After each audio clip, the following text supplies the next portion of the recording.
Hey, what's going on? This is Sports Truth. I'm your favorite host in the entire world, Jordan Harris. Couple of topics that I want to get out before we get the video started. First, please do like the video, subscribe to the channel. We are working to build this to be the biggest channel in our field. So the only way to do that, a lot of people will get overwhelmed when they think of 50,000, 60,000, 100,000 subscribers. The only way to get there, as you might have heard, the only way you can eat an elephant is one bite at a time. So we give short little incremental growth spurts that we're working to do. Right now we have 1,200 subscribers. We want to get to 1,500 subscribers by the end of May. So you can definitely help with that. You personally can help with that by just simply clicking the subscribe button. Or if you don't want to do that, I understand. Please do help by pushing the like button, because when you like the video, it shows the video to more people. All right, so I appreciate that. So that's the first thing. The second thing is I am battling like some kind of spring flu. So if I get the coughing, sneezing, all that stuff, I apologize ahead of time. But I had a fever and all kind of crazy stuff going on these last couple of days. But we fighting through it because the work does not stop, right? So what are we talking about in today's video? Today's video is about who is the top transfer target in 2024 spring transfer portal. Well, if you wonder who that person is, it's actually a running back from Oregon State. His name is Damien Martinez. So what we'll do today is we'll talk about Damien Martinez, his recruiting coming out of high school. We'll talk about how he's being rated as a transfer. We'll also talk about the awards that he received while at Oregon State.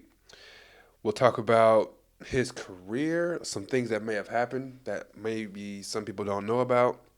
And then we'll talk about his recruiting, I guess, what he's planning to do on how he decides to choose where he's going to go, because that's been in the news quite a bit. All right, so first, Damien Martinez, like I said, from Oregon State. He was a running back from Texas. He was rated as a 93 transfer, but coming out of high school, he was an 89, which is a three-star athlete, right? So he's a 35th running back in the nation coming out of high school. Ended up going to Oregon State, and things turned out really well for him. He played 2 years at Oregon State. He got we'll go over the awards that he won while he was there. So as a freshman, he won Freshman All-American, which is a huge deal, right? Also, Pac-12 Offensive Player of the Year. And then last year in 2023, he ended up getting recognized as first team All Pac-12, which is a really big deal because if y'all remember, somehow the Pac-12 in their last year of existence became like incredibly good. It was the best season that the Pac-12 has probably ever had. So to be recognized as the first team All Pac-12 honor, that's a big deal as well. And then he's a semifinalist for the Doak Walker Award, which is the best running back in the nation. That's what that award is. Excuse me, I'm already getting started with the coughing. So we'll talk about, he obviously had a really good career there to rack up those awards. So let's talk about some things that maybe aren't in the news as much. So towards the end of the career, at the end of his Oregon State career, he had some, what do we want to call him? He had a slip up. Let's call it that. Ended up getting arrested, and I'll just read a quick little line from an article that I read. It says Martinez, 19, also is accused of reckless driving and reckless endangerment and was cited for being a minor in possession of marijuana.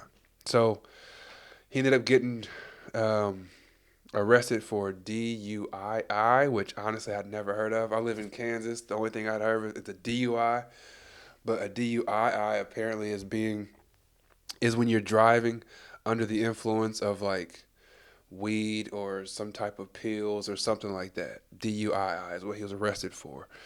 So he ended up being suspended for the last game of his career there. So that was the bowl game. He didn't get to play that. So once the season ended up coming to an end, coming to a close, Oregon State offered, and this is just rumor, speculation, but the word on the street is that Oregon State offered this guy, Damien Martinez, $400,000 NIL deal, and apparently he turned that down. So he's out looking for bigger opportunities, potentially bigger money. I don't know, but he's looking for bigger opportunities, which is obviously a part of reason why he's leaving, right? So now let's get into a transfer scouting report, and then from there we'll get into how he's making his decision, who he's looking at right now as far as colleges, when he plans on visiting, and all that stuff. All right, so the transfer scouting report says Damien Martinez, 6 foot tall, 232 pounds, was a star tailback playing in Jonathan Smith's pro-style scheme that included a zone-heavy rushing approach with numerous under-center looks. So that's one thing that you have to think of is if you are looking for, if you're one of these, if you're a fan of one of these teams that he's considering going to, I'm guessing that he most likely would want to go to a team that's going to play a lot of under center football, which means they're not going to be getting shotgun snaps every single play because I mean he played under center offense and he excelled in it, right? So he'd probably want to do the exact same thing. So that's just that. Um, the sophomore posted career highs in carries, which was 194, rushing yards 1185, rushing touchdowns 11, which is really good. Decisive runner who makes quick cuts and gets north and south with aggression. Runs behind his pads, good feel for zone scheme, flashing feel, timing, and jump cuts to find the bubbles created by the blocking scheme. Shows some long speed at 230 pounds. Possesses good leg drive upon contact and finishes runs. Good feel and slip screen actions both before and after the catch. A plug-and-play starter with All-American potential. And then it says Martinez is likely a lock to become a draft pick in 2025 with a high day 2 ceiling. He's got 2 years remaining. He played 2 years, so he's got 2 years remaining. Now let's get into the game plan that's been laid out online. So he has 5 schools that he picked, saying that he's going to go visit. One of those schools ended up disappearing from the visit list for whatever reason, and that was Tennessee. So, Tennessee fans, if you are hoping to land this player, unfortunately, he's not going to be going to Tennessee. He was supposed to be visiting Tennessee on April 21st and 22nd, but I think it was on April 16th or April 17th. He put a statement out saying he would no longer be visiting Tennessee. Took that off the board. All right. So right now, Miami is looked at as a front runner because they ended up having an in-home visit. So Mario Cristobal and his staff flew to Texas to meet with Damien and his family. So Miami had this, they're considered the front runner because he had the in-home visit at the beginning before the visit started, and then he's supposed to have a visit at the end as well. So let's just go over the dates right now. So first, it's supposed to be Arizona, which is April 17th and the 18th. Then he's supposed to go to Mississippi State. That's supposed to be April 19th and 20th. He took Tennessee off the board, so we won't talk about them anymore. Kentucky, April 23rd and 24th. And then the Hurricanes, April 25th through the 27th. So, again, people are saying that Miami is the front runner because, one, they are in need of running backs. We are definitely, you see my Hurricanes helmet right here, we're definitely in need of running backs.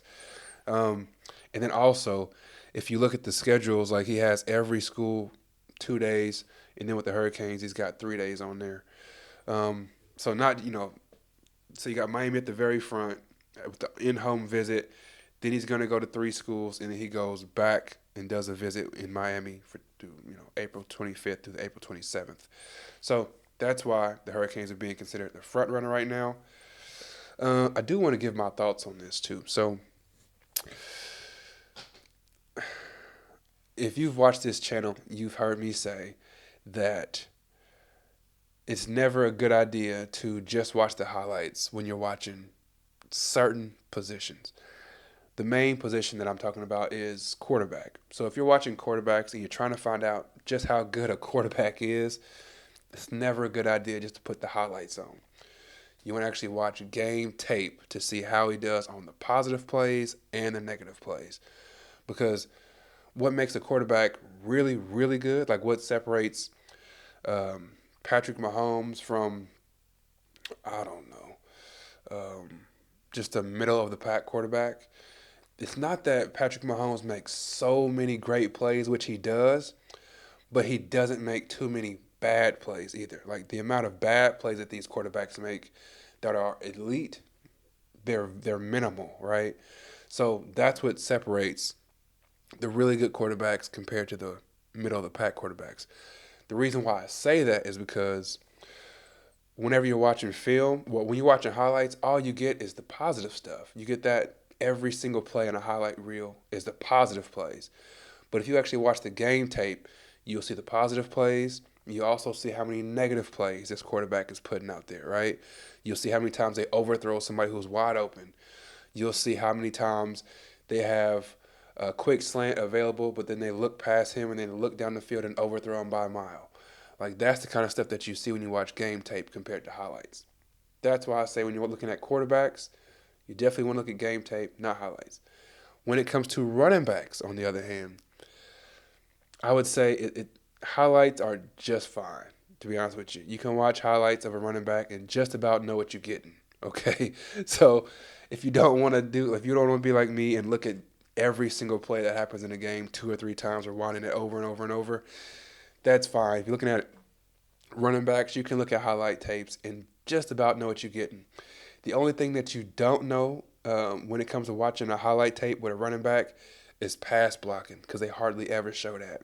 So that's the one thing I will say. If you watch a highlight tape of running back, you're not going to really get any pass blocking. You don't know if they're going to whiff on blocks left and right. You don't know if they are really stout in the run blocking game. You have no idea. But with this guy, I ended up just watching his highlights. And I was really impressed. I really was. Like, he is really quick in and out of his cuts. Like the scouting report says, before I read that scouting report, I'm like, he gets upfield real quick, and he's not scared to run through people. So, I mean, I'm really impressed with him. And then the thing I believe that I was mostly impressed with is that he can catch the ball out of the backfield. That is something that I think separates the elite running backs to the other running backs, is the ability to be able to catch the ball out of the backfield, because football is becoming so pass happy nowadays, right? So that's one of my thoughts there. Um, I do want to tell a quick little story here. So before I started my own businesses, I was working at this huge company, and I worked under this one guy who was a jerk, to be honest with you. But I worked under this one guy, and we would always talk football, talk sports and stuff. And I remember him saying, running backs are a dime a dozen. And I was like, nah, man. Because, I was a big Reggie Bush fan. And I'm like, no, if you put Reggie Bush on this team, he can do this and he can do this. This is before he got drafted. So I'm like, if you put Reggie Bush on the team, he can change him and do this, he can do that.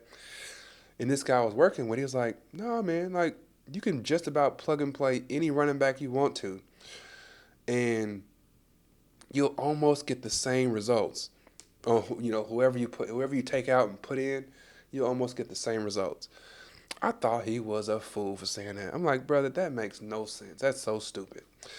Well, I gotta tell y'all, even though he was a jerk, and I don't like the guy to this day, even though he is one of the main reasons why I stopped working for people and started working for myself, like, he's that guy. But anyway, even though I dislike the guy, years later, after I've watched so much football, I honestly believe that he was right.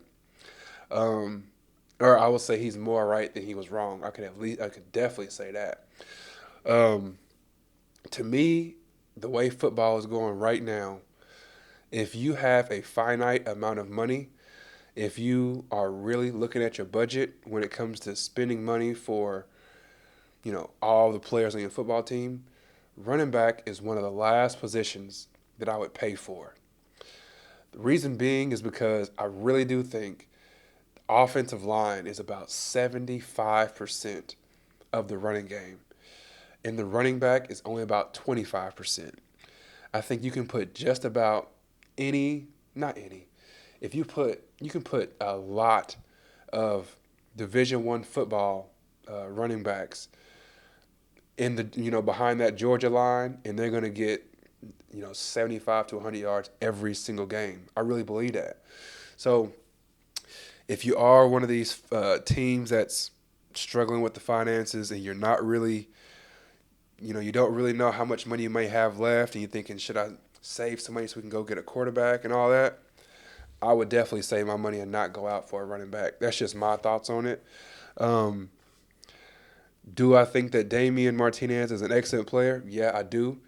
But if I was one of these teams who didn't have the quarterback of their dreams on their roster, I would be saving my money to build up a whole lot and just throw it at the next best quarterback that comes available.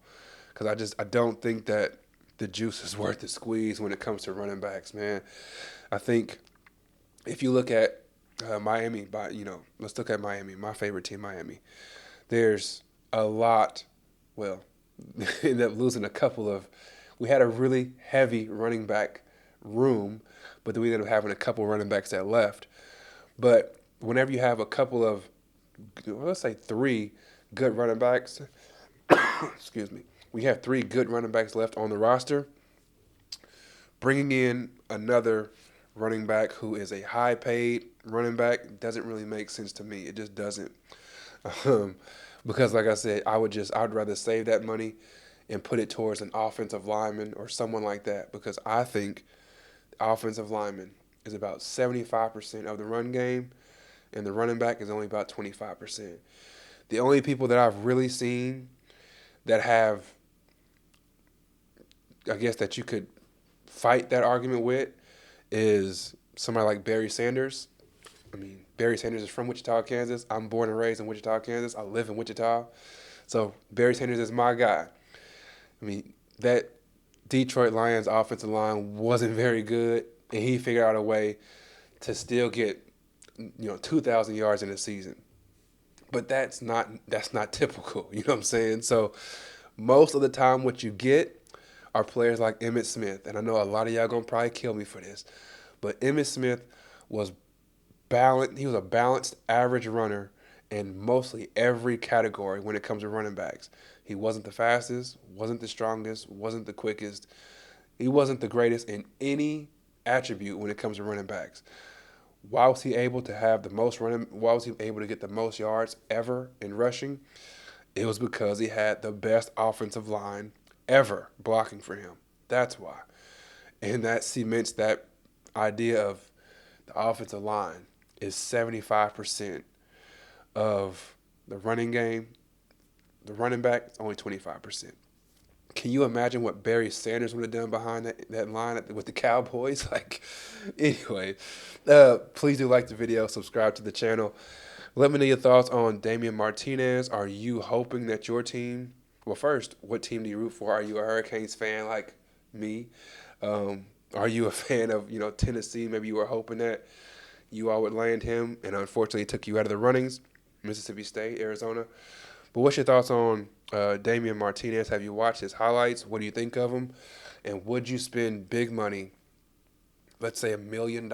Would you have your team spend $1 million to bring in a running back like this if you have solid running backs on your staff? So that's the questions that I want you to answer in the comment section. Please do like the video, subscribe to the channel. Like I always say at the end of the videos, as my man Jay-Z once said, you could be anywhere in the world, but you're here with me, and I truly appreciate that. Take care. God bless. Peace.